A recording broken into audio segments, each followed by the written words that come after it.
प्रणाम। जय श्री राम। भाइयों, आज मैं आपको हनुमान चालीसा के विषय में बड़ी रोचक स्टोरी सुनाने जा रहा हूँ, जो ज़्यादातर लोगों को पता नहीं है। बहुत सारे लोग नहीं जानते कि हनुमान चालीसा कैसे बनी है, कैसे लिखी गई है। ये जो तुलसीदास जी ने हनुमान चालीसा लिखी, ये बहुत हिस्टोरिकल इवेंट है। बल्कि मज़े की बात है कि आप ये देखिए कि एक वेरियर एस्टे, ये कैम्ब्रिज यूनिवर्सिटी में ब्रिटिश राइटर हैं, उन्होंने इस स्टोरी को लिखा है, पूरी स्टोरी को लिखा है कैसे हनुमान चालीसा बनी।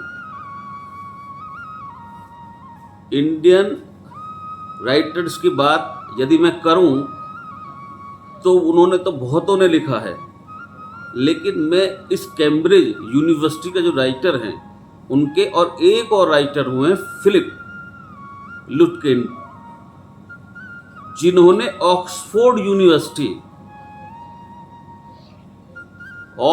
यूनिवर्सिटी की प्रेस में इस किताब को बाकायदा छपवाया है।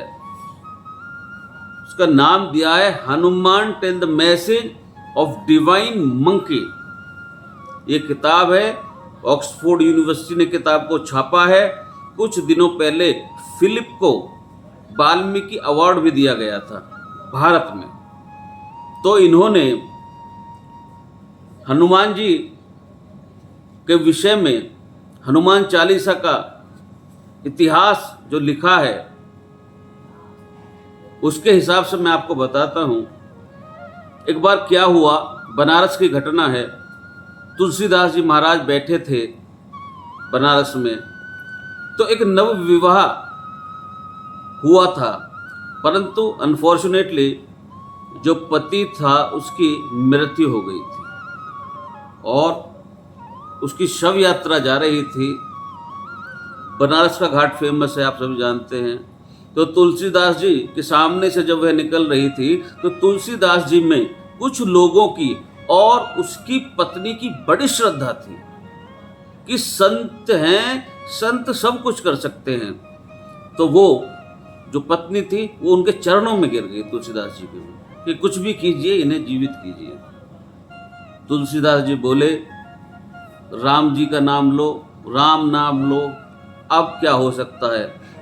पर उस युवती का भरोसा इतना प्रबल था कि तुलसीदास जी भी, उनका मन भी द्रवित हो गया। उन्होंने नाम जपना शुरू कर दिया, जय राम श्री राम जय जय राम, जय राम श्री राम जय जय राम, जय राम श्री राम जय जय राम। थोड़ी देर में उनका जो पति था उसका, वो उठ खड़ा हुआ। ये एक बहुत बड़ा चमत्कार था। और अब व्हाट्सोएवर जो भी कह लीजिए, वो मर गया था या जो भी था, बेहोश हो गया था, पर यह बात सामने आई, this will not go in the logic. पर फाइनली वो उठ गया था।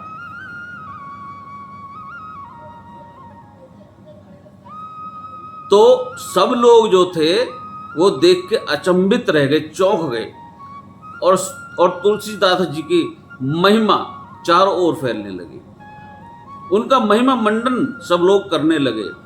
जब उस समय की बात है कि कुछ हिंदू मंत्री ऊंची पोस्ट पर थे अकबर के राज में, जिसमें एक नाम आया है जिसका नाम था टोडरमल, और एक दूसरे थे खान खां, इनका भी नाम था।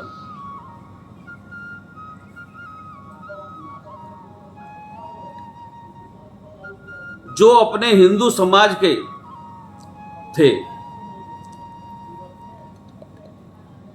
पर ऊंची पोस्ट पर थे। तो उनके माध्यम से पता चला अकबर को कि कोई एक ऐसे संत है बनारस में जो कोई ऐसा काम कर गए, उन्होंने ऐसा चमत्कार किया है कि कोई मरा हुआ व्यक्ति जीवित कर दिया। तो अकबर ने कहा अच्छा तो ऐसा करो, तुम जाओ, उसने कुछ लोग भेजे सिपाही अपने, जाओ इस इल्म को हम भी जानना चाहते हैं, लेना चाहते हैं, तो उसके जाओ उसको बुला के लाओ। तो सैनिकों को भेजा। हालांकि उसको इतनी आदत नहीं थी कि किसी संत को कैसे बुलाया जाता है, आखिर वो बादशाह था। तो सैनिकों ने तुलसीदास जी को जाकर बोला कि आपको बादशाह ने अभी तत्काल बुलाया है। तो जब उन्होंने सुना कि मुझे बुलाया गया है, तो वो बोले, अब देखिए संत को बुलाने की तहजीब होती है, तरीका होता है, वो बड़े संत हैं, लेकिन अब वो क्या जाने, इतनी बदतमीजी सिपाहियों ने बोले तुमको जल्दी तत्काल अभी शहंशाह ने बुलाया है। अब वो बेचारे तुलसीदास जी बड़े सीधे नम्र स्वभाव के संत थे, संत वैसे भी विनम्र हुआ करते हैं। तो वो बोले भाई मुझे कोई ज़रूरत नहीं है वहाँ जाने की, मेरे को उनसे कोई मिलने की कोई आवश्यकता वैसे नहीं है। हाँ मैं कभी उधर की तरफ आया तो मैं उनसे मिल लूँगा, नॉर्मल बात है। ये बात जब अकबर ने सुनी तो उसका अहंकार को चोट लगी कि मेरे बुलाने पर, मैं इतना बड़ा बादशाह, मेरे बुलाने पर एक मामूली सा संत नहीं आया। उसने सिपाही भेजे, जाओ उसको बंदी बना के लेके आओ। तो तुलसीदास जी को बंदी बनाकर लाया गया, खड़ा कर दिया तुलसीदास जी को अकबर के दरबार में, और कहा अकबर ने कि हमने सुना है कि तुम मरे हुए व्यक्तियों को जीवित कर देते हो, चमत्कार हमको भी दिखाओ। तुलसीदास जी बोले बादशाह मेरे पे कोई भी किसी भी प्रकार का कोई चमत्कार नहीं आता, मैं तो भगवान अपने प्रभु श्री राम का नाम ले रहा था, भगवान ने कृपा की, नाम में चमत्कार है, उन्होंने कुछ कर दिया तो मैं नहीं जानता, मेरा इसमें कुछ भी नहीं है। तो अकबर खींच गया कि ये इतरा रहे हैं तो इनको जेल में डाल दो, और उनको सबसे ज्यादा खतरनाक वाली जो जेल थी उसमें डाल दिया। क्या चमत्कार होता है, हम देखते हैं कि क्या जिसका नाम लेके तूने उसको जीवित किया था, क्या वह तुझको वहां से छुटा लेगा? अब हमको ये देखना है। तुलसीदास जी अब क्या करें, संत हैं, बड़े संत थे, तो उन्होंने, वो घबराए नहीं, वो परेशान नहीं हुए, वो प्रसन्न थे। विपत्ति को, समस्याओं को तपस्या में बदल लेना ही तो भक्ति है, रोते नहीं बिल्कुल भी। वो तुलसीदास जी सोचा कि मैं क्या करूं, तो उन्होंने सबसे पहले एक चौपाई लिखी, श्री गुरु चरण सरोज रज निज मन मुकुर सुधारी, बरनउ रघुवर विमल जसु जो दायक फलचारी। ये अयोध्या कांड के, शायद अयोध्या कांड का मंगलाचरण है रामचरितमानस का।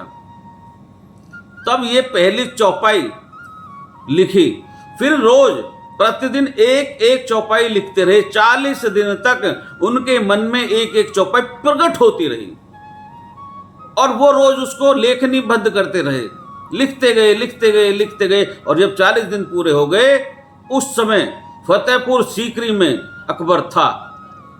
और क्या होता है, आगरा के पास फतेहपुर सीकरी आप सभी लोग जानते होंगे। पूरे फतेहपुर पर बंदरों ने हमला कर दिया। ये मैं आपको विलियम और फिलिप की कहानी सुना रहा हूं, जो उन्होंने लिखी है ऑक्सफोर्ड यूनिवर्सिटी प्रेस में। आजकल लोग हमारे भारत के ये कहते हैं ना भाई वहां से प्रमाणित है तो वहां लिखी है तो बात प्रमाणित होगी। हम तो बेवकूफ़ हैं, भारत के तो सभी लोग बेवकूफ़ हैं, उन्हें कुछ पता ही नहीं है। तो मैं उनके लिए बता रहा हूँ कि ये वहाँ की बात मैं सुना रहा हूँ आपको, कम से कम इस पर तो विश्वास कर लेना। हम अगर कोई बोलते हैं यहाँ से तो आपको लोग समझते हैं मिथ है ये, लेकिन उन्होंने ये लिखा है ऑक्सफोर्ड ने, जो ऐतिहासिक घटना है, क्योंकि इससे रिलेटिव फरमान भी जारी किया था अकबर ने, जो कि हिस्ट्री में आज भी मौजूद है। इसलिए ये घटना कि हजारों बंदर, हजारों की तादाद में बंदर आ गए, और वो इतने इकट्ठा होकर आए जत्थों में, और इतने एग्रेसिव बंदर आए कि उनकी टोली की टोली आ गई बंदरों की, जिन्होंने पूरे फतेहपुर में कोहराम मचा दिया, रसोइयों में घुस गए, लोगों पे अटैक करना शुरू कर दिया। अकबर इतना डर गया कि उसने अपने आप को कमरे में बंद कर लिया। अकबर इतना मतलब कमरे में बंद हो गया डर की वजह से।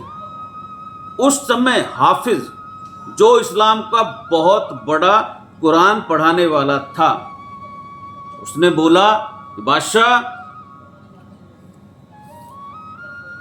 सारी बात का उसने देखा, सोचा, तो उसने कहा बादशाह आपसे कोई गलती तो नहीं हुई है, आपसे कोई बहुत बड़ी गलती हो गई है, और ये खुदा का, रब का कोहराम है,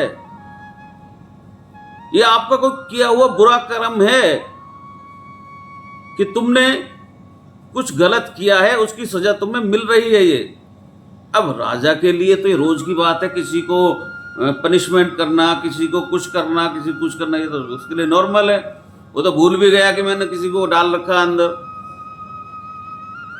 अब उनको कोई ऐसी बात याद नहीं थी, लेकिन उसने गंभीरता से सोचा, तो उसको याद आया, अरे यार मैंने 40 दिन हो गए, एक मैंने साधु संत बाबा के प्रति उनकी अभिमान, ऐसा अभिमान उनको दिखाया, उनकी ऐसी बेइज्जती की, उनको मैंने उसमें डाल दिया, क्या नाम है, कारागार में डाल दिया, तुलसीदास जी। और तो वो गए, उन्होंने कहा उससे कि हाँ जी मुझे याद आ गया है।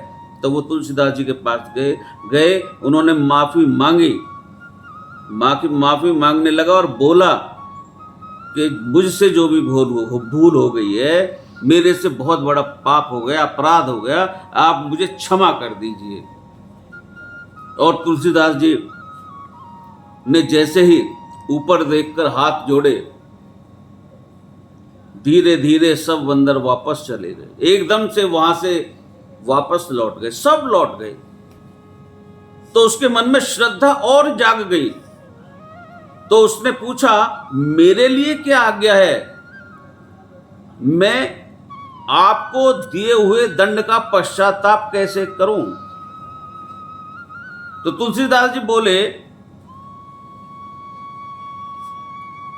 कि मैं तुमको एक मतलब तुलसीदास जी ने आज्ञा दी कि मेरा ये जो फरमान, मतलब जो मैं बोल रहा हूं इसको मानना, कि तू इसी समय फतेहपुर छोड़कर चला जा।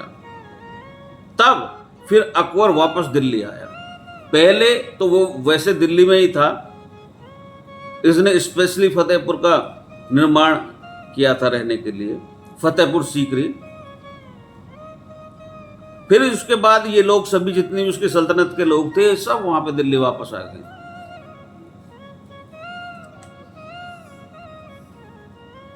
और एक फरमान जारी किया गया अकबर के द्वारा दिल्ली में कि कोई भी राम और हनुमान के भक्तों को मेरे राज्य में तकलीफ नहीं दी जाएगी, और वास्तव में नहीं दी गई। फिर जब उसके बाद औरंगजेब आया तो एक काल, वो तो उसका काल तो एक अलग ही था, उसका तो मसला ही सबसे अलग था। उसकी तो वह क्या बोलें, अभी प्रभु का नाम चल रहा है, वो इसलिए ज़्यादा नहीं बोल सकता मैं। बहुत अलग अलग उसकी तो घटना हुई है, जो सब इतिहास में पढ़ी भी हैं, और ना भी पढ़ी होंगे तो सब जानते ही हैं। तो उस समय भाइयों, ये हनुमान चालीसा की रचना तुलसीदास जी के द्वारा इस प्रकार से हुई, हनुमान जी की प्रेरणा पर की गई। ये हनुमान चालीसा की बहुत बड़ी घटना है, जिससे वो विश्व में, और फिर एक बहुत बड़ी पूरे विश्व में ये बात हुई कि एक बहुत बड़े किंगडम का जब इन्फ्लुएंस हुआ, भक्ति काल में तो बहुत सारी ऐसी रचनाएं थी, लेकिन जब राजा ही किसी को समर्पित हो गया तो फिर तुलसीदास जी का इन्फ्लुएंस पूरे नॉर्थ इंडिया में धीरे धीरे धीरे धीरे वो है चारों ओर फैलने लगा। दोहा और चौपाई के समन्वय के साथ ये हनुमान चालीसा तुलसीदास जी ने दुनिया को दी, जिसका आज भी लोग पाठ करते हैं। तो अलग अलग उनके एक्सपीरियंसेस हैं। नीम करौरी वाले बाबा जैसे वो कितने सिद्ध और महापुरुष हैं, जिनकी प्रेरणा पर मार्क्स जोसरबर्ग और स्टीव जॉब्स और न जाने ऐसे कितने विदेशी लोगों की जो मतलब स्पिरिचुअल, जो उनके अंदर की स्पिरिचुअल इमोशंस हैं, उनको हायर करके स्ट्रॉन्ग किया, कॉन्शियसनेस को उसको बढ़ाया, और वो अपने जीवन में आज बुलंदियों को छू रहे हैं। वो क्या करते थे नीम करोड़ी बाबा? वो हनुमान चालीसा पढ़ते थे। जो उनके पास आता था कहते थे राम का नाम लो। इतना बड़ा सिद्ध महात्मा कोई नहीं ऐसी बात बताते थे कि जाओ टंटर मंटर ये पुड़िया ले जाओ मेरे पास से, ये वहां बांध लो, ये वहां तेल चढ़ा दो, ये कर दो, फलाना टिका दो। सीधा कहते थे राम का नाम जपो।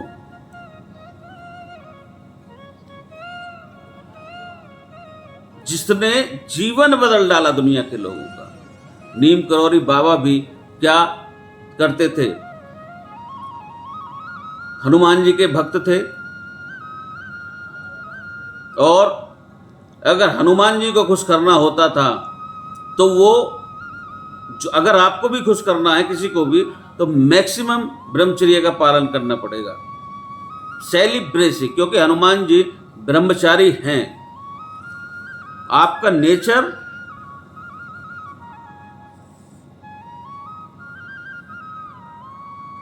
कैसा भी हो, लेकिन यदि आपको किसी भी प्रभु की कृपा प्राप्त करनी है, चाहे भगवान श्री कृष्ण हो, भगवान हनुमान हो, तो इन सबके जैसे अलग अलग नेचर हैं। जैसे श्री कृष्ण हैं हमारे, वो बंसी बजाते हैं, म्यूजिक, पोइट्री, प्रेम, ये सब हमारे भगवान श्री कृष्ण को पसंद है। हनुमान जी दूसरी तरफ सेवा, विद्या, ब्रह्मचर्य, लॉयल्टी, समर्पण, ये सब के साथ आप यदि हनुमान चालीसा पढ़ोगे, फिर मैं दोहराता हूं, हनुमान चालीसा को यदि आप सेवा, विद्या, ब्रह्मचर्य, लॉयल्टी और समर्पण के साथ पढ़ोगे, तो ये मैं कह रहा हूं कि 40वां चरण आएगा नहीं, हनुमान जी सामने खड़े होंगे। तो भाइयों, ये हनुमान चालीसा की घटना है। बड़ी वीडियो हो गई पर पूरी बतानी आवश्यक थी। अगर आपको ये अच्छी लगी हो कि हाँ मैंने भक्ति भाव से अच्छा कुछ आपको बताया है, तो चैनल को सब्सक्राइब भी करें, और वो क्या बोलते हैं उसे, बेल का बटन भी दबाएं। इसी प्रकार की वीडियो मैं देता रहूँगा आपको। आपका बहुत बहुत धन्यवाद। जय जय श्री राम, जय जय श्री राम, जय हनुमान बाबा।